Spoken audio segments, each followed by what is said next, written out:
Tiruvannamalai district లో విజయన్ అనే retired army official, army soldier ఈయన ఆస్తి మొత్తం 4 కోట్లు టెంపుల్ కి ఇచ్చేశారు. ఏ టెంపుల్ కంటే అరుల్మిగు రేణుకాంబల్ అమ్మన్ టెంపుల్, దీనికి ఇచ్చేశారు 4 కోట్ల ఆస్తి. ఒకటి 3 కోట్లు, ఇంకొకటి ₹1 ఆస్తి ఇచ్చేశారు. ఈయన ఏం చేశారు, ఒక రోజు గుడికి వెళ్ళి ఆ ఒరిజినల్ డాక్యుమెంట్స్ ఏవైతే ఉన్నాయో ఆ హుండీలో వేసేసారంట.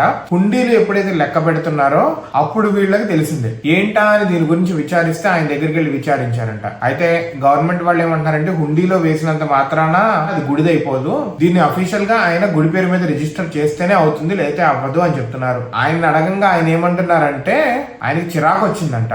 ఒక 10 ఏళ్ల నుంచి ఆయన సింగిల్ గా ఉంటున్నారు. వాళ్ళ వైఫ్ తో డిసగ్రిమెంట్ అయ్యి ఆయన కూతుర్లు ఇద్దరు ఆయన్ని మాత్రం పట్టించుకోవట్లేదంట. ఆస్తి కోసం మాత్రము చాలా గొడవ చేస్తున్నారు అని చెప్పి ఆయన ఇంకా ఏమంటున్నారంటే నా కూతుళ్ళు నన్ను అవమానిస్తున్నారు, నా డైలీ నీడ్స్ కోసం కూడా అడుగుతుంటే అందుకే నాకు చిరాకు వచ్చి నేను ఈ గుడికి ఇచ్చేసాను. And still I stand by my word, నేను రిజిస్టర్ చేస్తాను గుడి పేరు మీద అని చెప్పి ఆయన అంటున్నారు. ప్రస్తుతానికి వీళ్ళ కూతుర్లు మాత్రము అది వెనక్కి రావాలి, వాళ్ళకే రావాలని చెప్పి ఫైట్ చేస్తున్నారంట. అయితే గవర్నమెంట్ వాళ్ళు ఇది మా దగ్గర ఉంటుంది ప్రస్తుతానికి, దాని తర్వాత ఏం చేయాలో మేము ఆలోచిస్తాము అని చెప్పారంట. ఐడియల్ గా విజయన్ గారు మొదటి నుంచి గుడికి సంబంధించిన దేవుని భక్తులంట.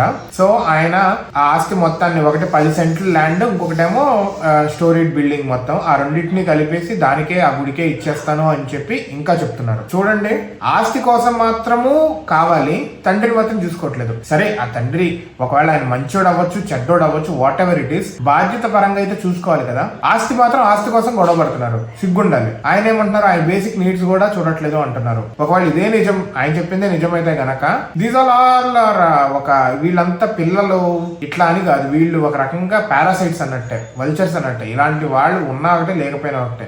ఆయనని ఈ ఏజ్ లో శోభ పెట్టి ఏముంటది, ఆయన ఆస్తి ఇచ్చేదాకా వెళ్ళాడంటే ఆయన మానసికంగా ఎంత కృంగిపోయాడో, ఎంత బాధపడి ఉంటాడో మీరు ఆలోచించండి ఒకసారి.